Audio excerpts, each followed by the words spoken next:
വിമർശിക്കുന്നവർ CBSE സിലബസിൽ കാവ്യവൽക്കരണം യാഥാർത്ഥ്യമാക്കി കഴിഞ്ഞ സാഹചര്യത്തിൽ അത്തരം സിലബസുകളെ അടിസ്ഥാനമാക്കി പഠിപ്പിക്കുന്ന വിദ്യാലയങ്ങൾ, തങ്ങളുടെ നേതൃത്വത്തിലുള്ള വിദ്യാലയങ്ങൾ മുസ്ലിം ലീഗ് അവസാനിപ്പിക്കണം, നിർത്താൻ വേണ്ടി ബന്ധപ്പെട്ട കമ്മിറ്റികളോട് ബഹുമാന്യനായിട്ടുള്ള പാണക്കാട് തങ്ങന്മാർ ചെയർമാന്മാരായിട്ടുള്ള പല CBSE സ്കൂളുകളുണ്ട്.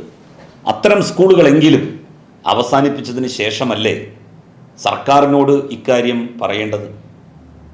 PM ശ്രീ പദ്ധതിയിൽ ഒപ്പുവെക്കുന്നതോടുകൂടി ഒരു കാര്യം മാത്രമാണ് നമ്മൾ ചെയ്യേണ്ടതായിട്ട് വരിക ഏറിക്കഴിഞ്ഞാൽ, അത് ഈ സ്കൂളുകൾക്ക് PM ശ്രീ സ്കൂൾ എന്ന് 5 കൊല്ലം പേര് കൊടുക്കേണ്ടി വരും. 5 കൊല്ലം. 5 കൊല്ലം കഴിഞ്ഞാൽ അത് മാറ്റും ചെയ്യും. കാരണം എല്ലാ കേന്ദ്ര സർക്കാരിൻ്റെ പദ്ധതികളും ഒരു നിശ്ചിത വർഷത്തേക്കാണ്. ഉന്നത വിദ്യാഭ്യാസ രംഗത്ത് റൂസ പദ്ധതി നമ്മൾ കാലങ്ങളായിട്ട് ഉപയോഗപ്പെടുത്തിക്കൊണ്ടിരിക്കുകയാണ്.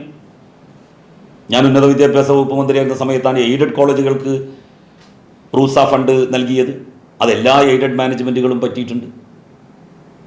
ബഹുമാന്യനായിട്ടുള്ള പാണക്കാട് തങ്ങന്മാർ നേതാക്കന്മാരായിട്ടുള്ള ചെയർമാന്മാരായിട്ടുള്ള എയ്ഡഡ് കോളേജുകൾ, ഉദാഹരണത്തിന് Kondotty MEA college, unity women's college, അങ്ങനെയുള്ള സ്ഥാപനങ്ങൾ റൂസ ഫണ്ട് ഉപയോഗിച്ചിട്ടുണ്ട്. അവർക്ക് എന്തെങ്കിലും ബുദ്ധിമുട്ട് അതിൻ്റെ പേരിൽ ഉണ്ടായിട്ടുണ്ടോ? എന്തെങ്കിലും വ്യവസ്ഥകൾ അതിൻ്റെ പേരിൽ പാലിക്കപ്പെടേണ്ടി വന്നിട്ടുണ്ടോ? അപ്പോൾ ഇതൊക്കെ ഊഹാപോഹങ്ങളാണ്. ആ ഊഹാപോഹങ്ങളിൽ വിശ്വസിച്ച് ഇന്ന് ഈ ഫണ്ട് നഷ്ടപ്പെടുത്തിയാൽ നാളെ ഇവരിതല്ല ചോദിക്കുക. കമ്മ്യൂണിസ്റ്റ് പാർട്ടിയുടെ അന്ധമായ രാഷ്ട്രീയ വിരോധമാണ് ഇത്രയും കോടി രൂപ കേരളത്തിന് ലഭിക്കേണ്ടിയിരുന്നത് നഷ്ടപ്പെടാൻ ഇടവരുത്തിയത് എന്നായിരിക്കും ഇവർ പറയുക. അപ്പോൾ ഇത് എന്താണ് എന്നുള്ളത് മനസ്സിലാക്കിയതിന് ശേഷം ഈ കാര്യത്തിൽ പ്രതികരണം അറിയിക്കുകയായിരിക്കും കൂടുതൽ ഉത്തമം. എന്നെങ്കിലും കേരളത്തിൻ്റെ മതനിരപേക്ഷ മനസ്സിന് വിരുദ്ധമായി ഒരു വരി കേരളത്തിലെ സ്കൂളുകളിൽ പഠിപ്പിക്കുന്ന സാഹചര്യം ഇത് സ്വീകരിച്ചു എന്നുള്ളത് കൊണ്ട് ഉണ്ടായാൽ തീർച്ചയായിട്ടും ഇടതുപക്ഷ ഗവൺമെൻറ്റിനെ വിമർശിക്കാം. ഇടതുപക്ഷ ഗവൺമെൻറ് ചെയ്തത് തെറ്റാണ് എന്ന് പറയാം. അല്ല എന്ന് അതിന് നേതൃത്വം നൽകുന്ന പൊതുവിദ്യാഭ്യാസ വകുപ്പ് മന്ത്രി അങ്ങനെ സംഭവിക്കില്ല എന്ന് കട്ടായം പറഞ്ഞ സാഹചര്യത്തിൽ ഇതിനെ വിമർശിക്കുന്നതിൽ അർത്ഥമില്ല എന്നുള്ളതാണ് എൻ്റെ അഭിപ്രായം. ഇതുമായി ബന്ധപ്പെട്ടിട്ട് അപ്പം 2022 പ്രഖ്യാപിച്ചതാണ് ഈ PM ശ്രീ എന്ന് പറയുന്ന പദ്ധതി.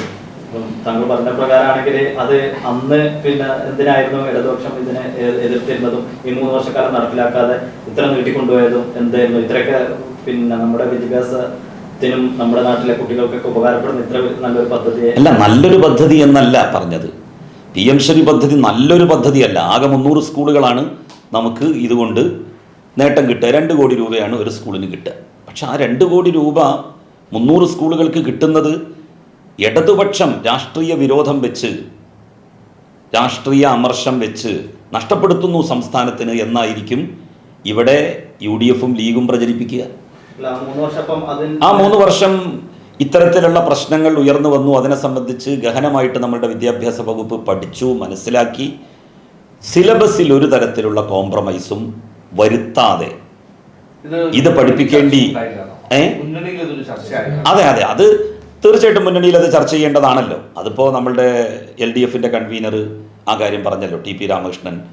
അത് മുന്നണിയിൽ ചർച്ച ചെയ്യേണ്ടതാണ്, CPI വിശ്വാസത്തിലെടുക്കേണ്ടതാണ് എന്നുള്ള കാര്യം പറഞ്ഞല്ലോ. അതൊക്കെ മുന്നണിയുടെ നേതാക്കന്മാർ, LDFിൻ്റെ നേതാക്കന്മാർ ആ കാര്യത്തിൽ ചെയ്യും. അത് തീർച്ചയായും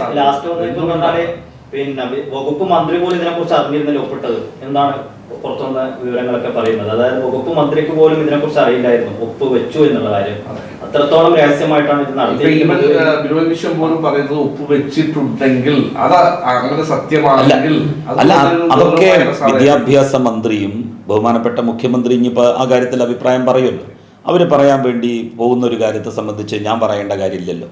ഞാനതിൻ്റെ ഒരു പൊതു കാര്യം പറഞ്ഞതാണ്.